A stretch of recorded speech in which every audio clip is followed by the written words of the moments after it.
నమస్తే, welcome to special focus. భారతీయులంటే ప్రేమ వలకబోస్తాడు. అటు తిరిగి ఐ లవ్ యూ పాక్ అని పొగుడుతాడు. మోడీ గ్రేట్ అని హక్ చేసుకుంటాడు. ఇటు తిరిగి వెన్నుపోటు పొడుస్తాడు. టెర్రరిజంపై ఉక్కుపాదం అంటాడు. పాకిస్తాన్ లాంటి దేశానికి కన్నుగిడతాడు. నేనున్నానంటూ ప్రగల్భాలు పలుకుతాడు. పెద్దన్న పేరుతో డబుల్ గేమ్ ఆడతాడు. ఇదే వాళ్ళ స్పెషల్ ఫోకస్. ట్రంప్ తిక్కకు ఓ లెక్కే లేదు. అన్నింట్లో వేలు పెట్టేస్తున్నారు. భారత్ పాక్ యుద్ధం ఆపింది తానే అంటూ పదే పదే క్రెడిట్ కొట్టేసేందుకు సిల్లీగా ప్రవర్తిస్తున్నారు. ఈ విషయంలో మీ ప్రమేయం లేదని ప్రధాని మోడీ చురకలంటించినా ఆయన తీరు మాత్రం మారటం లేదు. ట్రంప్ ఎందుకిలా మాట్లాడుతున్నారు? దీని వెనక ఉన్న మతలబు ఏంటి? భారత్ అంటే ప్రేమ వలకబోస్తాడు. మోడీని గ్రేట్ లీడర్ అంటూ పొగిడేస్తాడు. హక్ చేసుకుని మరి దోస్త్ మేరా దోస్త్ అంటాడు. మీకు నేనున్నానంటూ ప్రగల్భాలు పలుకుతాడు. అసలు విషయానికొస్తే ప్లేట్ ఫిరాయించేస్తాడు. నోటికొచ్చింది వాగేస్తాడు. ఇది ట్రంప్ రియల్ నైజం. రెండోసారి అధ్యక్షుడయ్యాక ఆయన విచిత్రంగా ప్రవర్తిస్తున్నారు. ఎప్పుడెలా ఉంటారో ఎవరికీ అర్థం కావడం లేదు. ఆయనలోని చంద్రముఖి అప్పుడప్పుడు కాదు, తరచూ బయటకొస్తున్నాడు. ప్రపంచానికి పెద్దన్నగా చెప్పుకునే ట్రంప్ ఎలా ఉండాలి? ఎంత హుందాగా ఉండాలి? ఏ విషయంలోనైనా సూటిగా, సుత్తి లేకుండా క్లారిటీగా ఉండాలి. పెద్దన్నంటే నలుగురికి నచ్చే విధంగా ప్రవర్తించాలి. తన లిమిట్స్ ఏంటో అక్కడి దాకే పరిమితమవ్వాలి. అప్పుడే అమెరికా అధ్యక్షుడంటే గౌరవం ఉంటుంది. పెద్దరికానికి ఓ మర్యాద ఉంటుంది. కానీ ట్రంప్ అలా కాదు. Total different. అన్నింట్లో వేలు పెట్టేస్తున్నారు. ఏది పడితే అది మాట్లాడటమే కాదు, అడ్డగోలుగా వ్యవహరిస్తున్నారు. సెల్ఫిష్ మెంటాలిటీతో ఎంతకైనా తెగిస్తున్నారు. పక్కా బిజినెస్ మైండ్తో ఆలోచిస్తున్నారు. తన మాట నెగ్గేందుకు ఎందాకైనా వెడుతున్నారు. సొంత దేశంలో అల్లర్లను కంట్రోల్ చేయలేరు. కానీ ప్రపంచమంతా పెత్తనం చెలాయిస్తానని ట్రంప్ ఎగిరెగిరి పడుతున్నారు. అమెరికా అట్టుడుకుతుంటే పట్టించుకోకుండా ఇతర దేశాల వ్యవహారాల్లో జోక్యం చేసుకుంటున్నారు.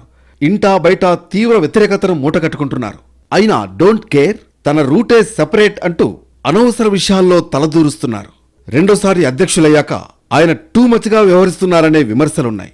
ఎగ్జిక్యూటివ్ ఆర్డర్స్ నుంచి మొదలు పెడితే Bharat Pak war, Russia Ukraine యుద్ధం, ఇరాన్ ఇజ్రాయెల్ వార్ దాకా అంతే. భారత్ పాక్ యుద్ధం విషయంలో మరీ సిల్లీగా బిహేవ్ చేస్తున్నారు. క్రెడిట్ కొట్టేసేందుకు తెగ ప్రయత్నం చేస్తూ అభాసు పాలవుతున్నారు.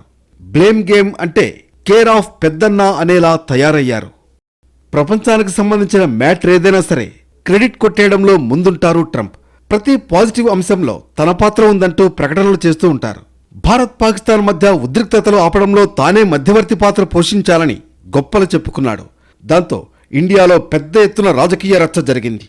ఈ అంశంపై ప్రధాని మోడీ మొదటిసారి రియాక్ట్ అయ్యారు. భారత్ పాక్ మధ్య సీజ్ ఫైర్ డీల్లో మీ ప్రమేయం ఏమీ లేదంటూ మొహం మీదే చెప్పేశారు. అయినా వింటే కదా, మళ్లీ అదే పాతపాటే పాడేస్తున్నారు ట్రంప్. ఇండైరెక్టుగా కాదు, డైరెక్టుగానే ట్రంప్కు చురకలంటించారు మోడీ. కెనడా టూర్లో ఉన్న ప్రధాని ఆ సమయంలో ట్రంప్తో ఫోన్లో మాట్లాడారు. పాకిస్తాన్, పాక్ ఆక్రమిత కశ్మీర్ అంశం కూడా ఇద్దరి మధ్య చర్చకు వచ్చింది. పీఓకే అంశంలో థర్డ్ పార్టీ మీడియేషన్ను ఇండియా అంగీకరించబోదని స్పష్టం చేశారు. మధ్యవర్తిత్వం చేయాలని ఇండియా ఎవరినీ అడగలేదు, ఎవరి మధ్యవర్తిత్వాన్ని అంగీకరించేది లేదన్నారు మోడీ. ఏప్రిల్లో జరిగిన పహల్గాం ఉగ్రదాడి తర్వాత ఆపరేషన్ సింధూర్ పేరుతో పాకిస్తాన్ పీఓకేలోని ఉగ్రస్థావరాలపై దాడులు చేసింది భారత్. ఆ తర్వాత పాకిస్తాన్ సైనిక స్థావరాల్ని ధ్వంసం చేసింది. దీంతో కాళ్లబేరానికి వచ్చిన దాయాది దేశం కాల్పుల విరమణ ఒప్పందాన్ని కుదుర్చుకుంది. కానీ ఈ క్రెడిట్ తనదేనని ట్రంప్ పదే పదే చెప్పుకుంటున్నారు. ఇందులో నీ ప్రమేయం లేదని భారత్ చెబుతున్నా ఆయన వినిపించుకోవడం లేదు. భారత్ పాక్ మధ్య యుద్ధాన్ని తానే ఆపానని, అణుయుద్ధాన్ని నివారించాలని మరోసారి గొప్పలు చెప్పుకున్నారు ట్రంప్. దీనిపై మొదటిసారి స్పందించిన మోడీ మధ్యవర్తిత్వం మాటే లేదని అమెరికా అధ్యక్షుడి ముఖం మీదే చెప్పేశారు. G7 సదస్సు సైడ్ లైన్స్ లో భాగంగా ప్రధాని మోడీ, అమెరికా ప్రెసిడెంట్ ట్రంప్ మధ్య సమావేశం జరగాల్సి ఉంది. ట్రంప్ ముందుగానే వెళ్లిపోవడంతో ఈ మీటింగ్ జరగలేదు. మోడీ, ట్రంప్ 35 నిమిషాల పాటు ఫోన్లో మాట్లాడుకున్నారు. ఏప్రిల్ 22న పెహల్గాం ఉగ్రదాడి తర్వాత ట్రంప్ మోడీకి ఫోన్ చేసి మాట్లాడారు. ఉగ్రవాదానికి వ్యతిరేకంగా చేసే పోరాటంలో అండగా ఉంటామన్నారు. ఆ తర్వాత వారిద్దరూ మాట్లాడుకోవడం ఇదే మొదటిసారి. ఆపరేషన్ సింధూర్ వివరాలను అమెరికా అధ్యక్షుడికి వివరించారు ప్రధాని మోడీ. పెహల్గాం, ఆపరేషన్ సింధూర్ పరిణామాల సమయంలో భారత్, అమెరికా మధ్య ఏ స్థాయిలోనూ వాణిజ్య ఒప్పందం గురించి చర్చలు జరగలేదు. భారత్, పాకిస్తాన్ మధ్య అమెరికా మధ్యవర్తిత్వం అంశంపైన చర్చలు కూడా జరగలేదు. కాల్పుల విరమణ ఒప్పందానికి సంబంధించి భారత్, పాక్ మధ్య మిలిటరీ స్థాయి చర్చలు జరిగాయి. పాక్ అభ్యర్థన మేరకే భారత్ దాడులు ఆపేసింది. ఇప్పుడు ఎప్పుడు భారత్ ఇతరుల మధ్యవర్తిత్వాన్ని అంగీకరించబోదనే విషయాన్ని అమెరికా అధ్యక్షుడికి మోడీ స్పష్టంగా చెప్పారని విదేశాంగ కార్యదర్శి విక్రమ్ మిస్త్రీ తెలిపారు. కెనడా నుంచి తిరిగి వెళుతుండగా అమెరికా రావాలని మోడీని ఆహ్వానించారు ట్రంప్. ఫిక్స్ అయిన షెడ్యూల్ కారణంగా తాను రాలేనని మోడీ చెప్పారు. అదే సమయంలో భారత్లో జరిగే క్వాడ్ సమావేశం కోసం ట్రంప్ను మోడీ ఆహ్వానించారు. राष्ट्रपति ट्रंप के आग्रह पर आज दोनों लीडर्स की फोन पर बात हुई. बातचीत लगभग 35 मिनट चली. राष्ट्रपति ट्रंप को स्पष्ट रूप से कहा कि इस पूरे घटनाक्रम के दौरान कभी भी किसी भी स्तर पर भारत अमेरिका ट्रेड डील या अमेरिका द्वारा भारत और पाकिस्तान के बीच मध्यस्थता जैसे विषयों पर बात नहीं हुई थी. భారత్ పాక్ మధ్య ఒప్పందం విషయంలో అమెరికా ప్రమేయం లేదని మోడీ చెప్పిన గంటల వ్యవధిలోనే ట్రంప్ మళ్లీ అదే వరల్డ్ రికార్డ్ వినిపించారు. యుద్ధాన్ని తానే ఆపానంటూ మరోసారి ప్రకటించుకున్నారు. మోడీ అద్భుతమైన వ్యక్తి అంటూనే పాకిస్తాన్పై ప్రేమను ఒలకబోశారాయన. భారత్తో వాణిజ్య ఒప్పందం చేసుకోబోతున్నామని చెప్పారు. అంతేకాదు ఐ లవ్ పాకిస్తాన్ అనేశారు.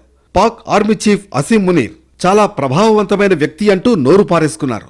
పాకిస్తాన్ వైపు నుంచి మునీర్, భారత్ తరఫున మోడీ తదితరులు యుద్ధానికి తెరదించేందుకు చొరవ చూపారన్నారు. రెండు ప్రధాన అణ్వస్త్ర దేశాల మధ్య యుద్ధాన్ని ఆపారని చెప్పుకొచ్చారు. ఇందులో నీ ప్రమేయం లేదని భారత్ ఎంత చెప్పినా ట్రంప్ తీరు మారడం లేదు. వైట్ హౌస్లో పాకిస్తాన్ ఆర్మీ చీఫ్ అసీం మునీర్కు ఆతిథ్యానికి కొన్ని గంటల ముందు ఈ కామెంట్స్ చేశారు. మే 10న భారత్ పాకిస్తాన్ మధ్య శత్రుత్వాలను తగ్గించినట్లు ప్రకటించిన మొదటి వ్యక్తి ట్రంప్. అప్పట్నుంచి ఉద్రిక్తతలను తగ్గించడంలో తనదే ఘనత అని ఆయన పదే పదే చెప్పుకుంటున్నారు. శాంతి కోసం రెండు దేశాలతో వాణిజ్యాన్ని తెంచుకునే బెదిరింపును ఉపయోగించుకున్నానని కూడా అంటున్నారు ట్రంప్. నిజానికి భారత్ పాక్ వార్ ఎలా ఆగిందో ప్రపంచమంతా తెలుసు. కానీ ట్రంప్ పదే పదే క్రెడిట్ కొట్టేసేందుకు ట్రై చేస్తూ నవ్వుల పాలవుతున్నారు. ఇంట గెలిచి రచ్చ గెలవాలి అంటారు, కానీ ట్రంప్ తీరేవేరు. అమెరికా అల్లకల్లోలం అవుతున్నా వేల కిలోమీటర్ల దూరంలో ఉన్న ఇతర దేశాల్లో తలదూరుస్తారు. మొన్నటికి మొన్న అగ్రరాజ్యం ఆందోళనలతో అట్టుడిగిపోయింది. ట్రంప్కు వ్యతిరేకంగా లక్షలాది మంది అమెరికన్లు రోడ్డెక్కారు. వరుస వివాదాస్పద నిర్ణయాలే ఇందుకు కారణమా? పెద్దన్న తీసుకున్న డెసిషన్స్ బెడిసి కొడుతున్నాయా? అమెరికా అధ్యక్షుడు డొనాల్డ్ ట్రంప్ సెకండ్ టర్మ్లో నిత్యం సెగలరేపుతున్నారు. తలతెక్క నిర్ణయాలతో ఇంటా బయట పరేషాన్ చేస్తున్నారు. అడుగేస్తే అలజడే అన్నట్లుగా ఆయన తీరుంది. నిర్ణయం ఏదైనా మంట పుట్టాల్సిందే, రచ్చరచ్చ కావాల్సిందే. రెండోసారి అధ్యక్షులయ్యాక మరీ దూకుడుగా ట్రంప్ వ్యవహరిస్తున్నారు. నలుగురికి నచ్చింది నాకసలే నచ్చదులే అంటూ ముందుకెళుతున్నారు. డబుల్ గేమ్తో దబాయిస్తున్నారు. టాపిక్ ఏదైనా ట్రంపరితనమే, డెసిషన్ ఏదైనా వివాదమే. ఏది చేసినా మాట నెగ్గాలనే మొండిపట్టు. నోటికేదొస్తే అది మాట్లాడేస్తాడు. ఎవరైనా డోంట్ కేర్ అంటాడు. ప్రపంచమంతా తన మాటే వినాలనే రకం. ఎదురు తిరిగితే అంతు చూస్తానని బెదిరింపులు. స్నేహితుడైనా శత్రువైనా తనదే పైచే ఉండాలంటాడు. కనుసైగతో శాసిస్తాను, కాంట్రవర్సీ అయినా సైలెంట్గా ఉండాల్సిందేననే నైజం ట్రంప్ది. తలతిక్క నిర్ణయాలతో ప్రపంచ దేశాలకే కాదు అమెరికన్లకు చుక్కలు చూపిస్తున్నారు. డాలర్ డ్రీమ్స్ను నిలువునా కూల్చేస్తూ విదేశీయులకు షాకిస్తూ ముండిగా ముందుకెళ్తున్నారు. ఏ దేశమైనా తన నిర్ణయానికి తలొగ్గాల్సిందే, లేదంటే టారిఫ్ విధిస్తానని హుంకరింపులు. వలసల విషయంలో కనికరం లేకుండా విదేశీ విద్యార్థులపై ఉక్కుపాదం మోపారు. చివరకు బయట నుంచే కాదు ఇంటా నిరసనలకు కారణమయ్యారు. అక్రమ వలసదారుల అరెస్టులకు ట్రంప్ ఆదేశించడంపై అమెరికా భగ్గుమంది. మొన్న లక్షల మంది రోడ్లపైకి వచ్చి నిరసన తెలిపారు. ప్రజాస్వామ్యాన్ని రక్షించండి, వలసదారుల హక్కులను కాపాడండి అనే నినాదాలతో అమెరికా వీధులు, పార్కులు, ప్లాజాలు మార్మ్రోగాయి. ట్రంప్ బర్త్డే రోజే ఈ ఆందోళనలు జరిగాయి.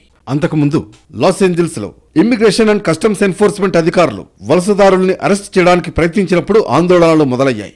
ఆ తర్వాత ఈ మంటలు క్రమంగా దేశమంతటా విస్తరించాయి.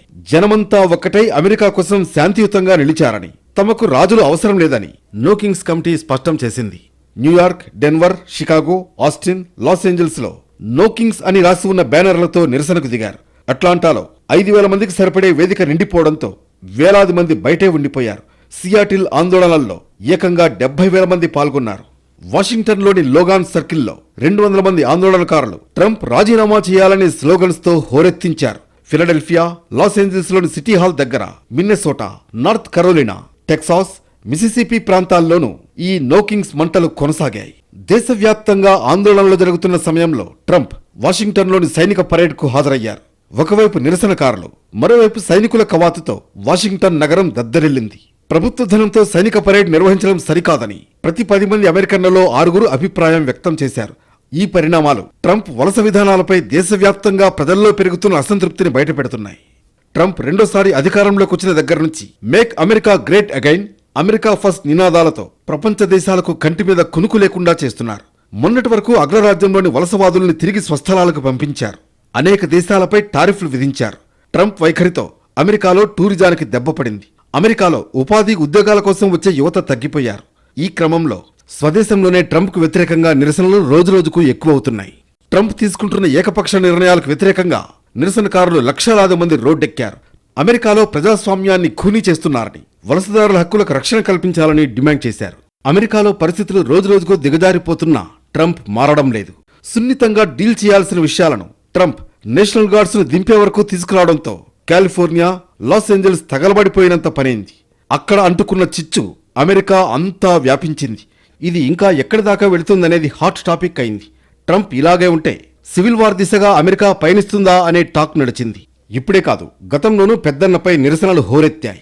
మన్హాటన్ నుంచి అలాస్కా దాకా హ్యాండ్స్ ఆఫ్ ఆందోళనలు కొనసాగాయి. ట్రంప్ విధాన నిర్ణయాలపై ఎక్కువ మంది అమెరికన్లు పెదవి విరుస్తున్నారు. దేశాన్ని సరైన దిశలో నడిపించడం లేదని అభిప్రాయపడుతున్నారు. అగ్రరాజ్యంలో మంటలకు ట్రంపరితనమే కారణం. నచ్చితే ఒక రకంగా, నచ్చకపోతే ఇంకోలా ఉండటమే. సెకండ్ టర్మ్లో ఆయనవన్నీ వివాదాస్పద నిర్ణయాలే. ఏది చేసినా తన మాటే వినాలనే మంకుపట్టు. ఏ అంశమైనా చిరిగి చాటైపోవాల్సిందే. అటు సుంకాలు పెంపు దగ్గర నుంచి మొదలుకొని అక్రమ వలసలపై ఉక్కుపాదం, పలు దేశాల యుద్ధాలపై తనకు తానుగా కల్పించుకున్న మధ్యవర్తిత్వం బెడిసికొట్టింది. అధికారంలోకొస్తే 24 గంటల్లో రష్యా ఉక్రెయిన్ యుద్ధాన్ని ఆపేస్తారని నవ్వుల పాలయ్యారు. ఇరాన్ ఇజ్రాయెల్ వారుపైనా ఇంతే. ట్రంప్ మాటలేగాని చేతలు కనిపించలేదు. పెద్దన్న బెదిరింపుల్ని ఇరాన్ లైట్ తీసుకుంది. ప్రపంచంలో ఎక్కడ ఏం జరిగినా మంచి విషయమైతే క్రెడిట్ కొట్టేసేందుకు తెగ ప్రయత్నిస్తున్నారు ట్రంప్. చివరకు పూటకో మాట మాట్లాడి అభాసు పాలవుతున్నారు. ఒక మాటకంటూ కట్టుబడి ఉండకపోవడం విమర్శలకు తావిస్తోంది. రష్యా ఉక్రెయిన్, భారత్ పాక్ యుద్ధం విషయంలో శాంతి మంత్రం జపించిన ఆయన తాజాగా ఇరాన్పై ఇజ్రాయెల్ చేస్తున్న యుద్ధాన్ని సమర్థిస్తున్నారు. ఇరాన్పై ఇజ్రాయెల్ చేసిన దాడి అద్భుతమని ఆకాశానికెత్తేశారు. అదే సమయంలో ఇంకా ఇరాన్పై దాడిని ఇజ్రాయెల్ పెంచాల్సిన అవసరం ఉందని చెప్పుకొచ్చారు. మొన్నటిదాకా యుద్ధాలు ప్రపంచానికి పెనుముప్పు అని కనువిప్పు కలిగించిన ట్రంప్ ఇప్పుడు ఇజ్రాయెల్ ఇరాన్ల విషయంలో మాత్రం భిన్నంగా వ్యవహరిస్తున్నారు. ఇక అక్రమ వలసలు, సుంకాలతో చేస్తున్న రచ్చ, ఇవన్నీ ట్రంప్ మీద బాగానే ప్రభావం చూపిస్తాయని అంచనా. ఇప్పటికే ఫెడరల్ ప్రభుత్వ ఉద్యోగులు, స్టూడెంట్స్ అందరూ ట్రంప్కు వ్యతిరేకంగా మారిపోయారు. అక్రమ వలసల అణచివేతతో మరికొందరు విసిగిపోయారు. ఇటీవల 2000 చోట్ల నిరసనలు చెలరేగాయి. ఇదిలాగే కొనసాగితే ఆయన టర్మ్ అవ్వకుండానే దిగిపోవాల్సిందనేలా ఆయన తీరు ఉంటోంది. అధ్యక్షుడిగా ట్రంప్ దేశాన్ని ముందుకు నడిపించే విధానంపై ప్రజల్లో ఇప్పటికే అనుకూల వైఖరి కంటే వ్యతిరేక వైఖరే ఎక్కువగా కనిపిస్తోంది. ట్రంప్ పై ప్రజామోదం, పనితీరు, నిర్ణయాలు దేశాన్ని ఆయన సరైన దిశగా నడిపిస్తున్నారా అంటే లేదనే ఎక్కువ మంది అభిప్రాయం వ్యక్తం చేశారు. అమెరికాలోనే కాదు, ట్రంప్కు వ్యతిరేకంగా ఐరోపా దేశాల్లోనూ ఆందోళనలు జరిగాయి. భారత్కు మిత్రద్రోహం చేస్తున్నారు ట్రంప్. పహల్గాం నరమేధం సూత్రధారి ఆసిఫ్ మునీర్ని వైట్ హౌస్కు పిలిచి మరీ విందిచ్చారు. పాకిస్తాన్ ఉగ్రవాదుల్ని పెంచి పోషిస్తుంది అనేది జగమెరిగిన సత్యం. పహల్గాం అటాక్ కర్త, కర్మ, క్రియ అన్నీ మునీరే. ఇలాంటి వ్యక్తికి ట్రంప్ ఎందుకు విందిచ్చారు? ఇరాన్ ఇజ్రాయెల్ యుద్ధ సమయంలో ఈ భేటీకి కారణాలేంటి?